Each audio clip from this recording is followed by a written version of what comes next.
You know, this is something that we prepare for, we train for. Now at 5, East High empty for a full sweep of the school. What police know about the bomb threat that sent students home.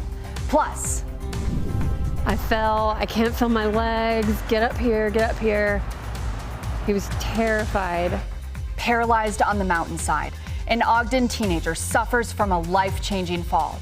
Why his family is steadfast, recovery lies ahead. And I'm Dana Green, live at Vivint Arena. It's the return of Rudy Gobert. What will the fan reaction be? Well, we'll hear what Rudy has to say coming up in sports. Live, we're there for you. ABC4 News at 5 starts now. Good evening. I'm Courtney Johns. Emily and Glenn are off tonight. Thank you so much for joining us. Our top story tonight, police surrounding East High School after reports of a bomb threat. Staff and students evacuated, cutting the school day short. ABC4's Allie O'Rulian is live in Salt Lake City outside East High. Allie, the scene looks pretty clear right now, but very different from what it was like when you first got there. That's right, Courtney. Things have definitely calmed down since police have determined there is no bomb threat to the school. Salt Lake City School District telling me they received this threat mid-morning, which caused the entire school to evacuate in what staff say only took a couple minutes. A bomb threat at East High School. Everybody just started walking out and we had no idea what was happening. One student telling me he was sitting on a staircase during lunch when other classes suddenly started evacuating. Students and staff being told to take their phone and leave everything else. Head outside. Many telling me it all happened very quickly and efficiently. Because in those situations, all you can do is you can't really panic, but you got to stay calm. You just have to evacuate as quickly as possible because there's a bomb threat. Shortly after receiving the bomb threat call, the school district says they contacted police, with Salt Lake City PD arriving to the school to assess the threat. And when something like that happens, we take it very seriously.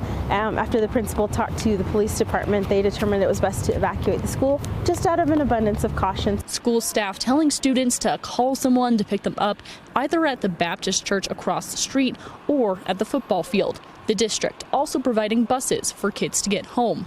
Authorities sweeping the school, and Salt Lake City police using their canine explosive unit to sniff out any potential bombs inside. This lasting about 3 hours, and by 3:15, Salt Lake City Police Department determining there's no threat to the school. This is not an unusual circumstance to receive a bomb threat. And so, you know, this is something that we prepare for, we train for. We work very closely with the school district to make sure that we have a prompt and an immediate response. Now, police not releasing any information on the details of the bomb threat call or any potential suspects, but we do know the FBI is assisting in this case. Talking to teachers and staff, I know that they're just happy to be back in school and grabbing their wallets they had to leave just to rush outside. Reporting live at Salt Lake City, I'm Allie O'Rulian, ABC4 News. All right, I bet they are. Thank you so much, Allie. All right, we're checking in with Chief Meteorologist Alana Brophy. And Alana, calm now, but I know we've got some more winter weather ahead. Yes, we had a weak system that rolled through this morning that is now exiting the state. We get a little bit of a break, but then changes on the way. Let's take a look at those snow showers as they were impacting northern Utah. This was the view in Bountiful. We also saw it further north, Cache Valley, up over the mountains, Weber County, those light snow showers associated with this weak wave coming through. Satellite radar shows its exit as it moves to the east. It wasn't a huge storm, but brought a little bit of moisture to the northern portion of the state. At this hour, as we zoom in, we can get a pretty good look that we've got just a cluster of snow showers over Morgan, backside of the Wasatch, and then we have just a little bit of precipitation showing up towards the Daybreak area and over in Tooele.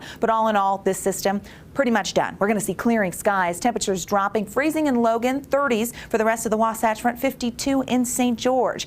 As we head into our Saturday, we get quiet conditions, but then things start to change. A winter storm watch already posted for the southern mountains. I'll explain the reason why coming up in my full forecast. Courtney, over to you. Thank you, Alana. We are hearing from the family of a man who died in a snowmobiling accident this week in Wasatch County. 51-year-old Bruce Cook of Highland was snowmobiling with his family and friends on Tuesday when he hit a boulder that was hidden under the snow. His family says he died doing what he loved to do with the people he loved. We spoke with Bruce's younger brother, who says he's the one person everyone relied on. He was the protector. He was the mentor. He was the guide. He was just the person that always made sure everybody was taken care of. So those are some pretty big shoes to follow. Bruce was a member of the Church of Jesus Christ of Latter-day Saints, and he used to be a bishop. He leaves behind 5 kids, 4 grandchildren, and his wife of 30 years. A Weber County teen is lucky to be alive after a snowboarding accident paralyzed him, but his family says they hope for small signs of progress this week could mean a recovery is possible. Right now he's on a lot of medicine and he's just kind of not himself, if you would. I just want to see him come back, and I just want to talk to him and joke with him like we used to, and I just want to see him get home. Jackson Topik's younger brother, Asa, is currently at the intensive care unit. His family tells us Asa's neck is broken, and doctors say there's a 5 to 10% chance he'll ever walk again, but he is slowly gaining and feeling control of his upper body.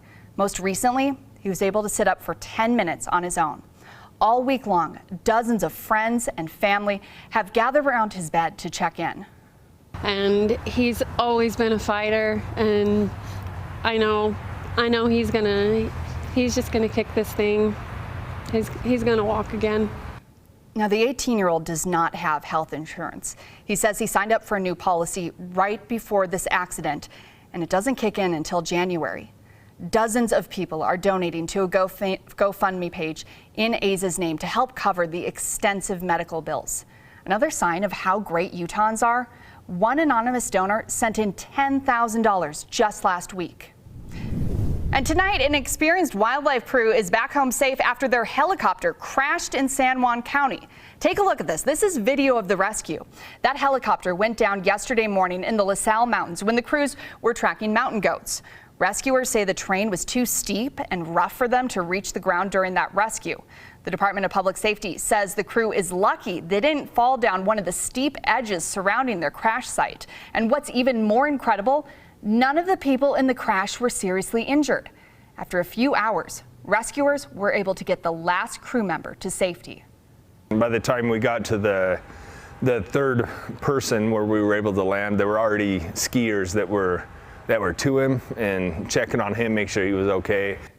The cause of the crash is under investigation. A helicopter will have to go back to remove what is left of that wreckage. And we now know what Utah's governor and lieutenant governor see as the most important priorities for the 2024 fiscal year.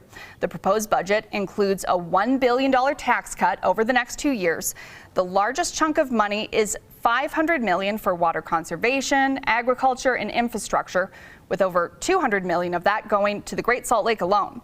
They're also proposing $200 million in raises for every teacher in the state and $150 million for housing, something they say includes building cheaper housing and helping first-time buyers pay for their home.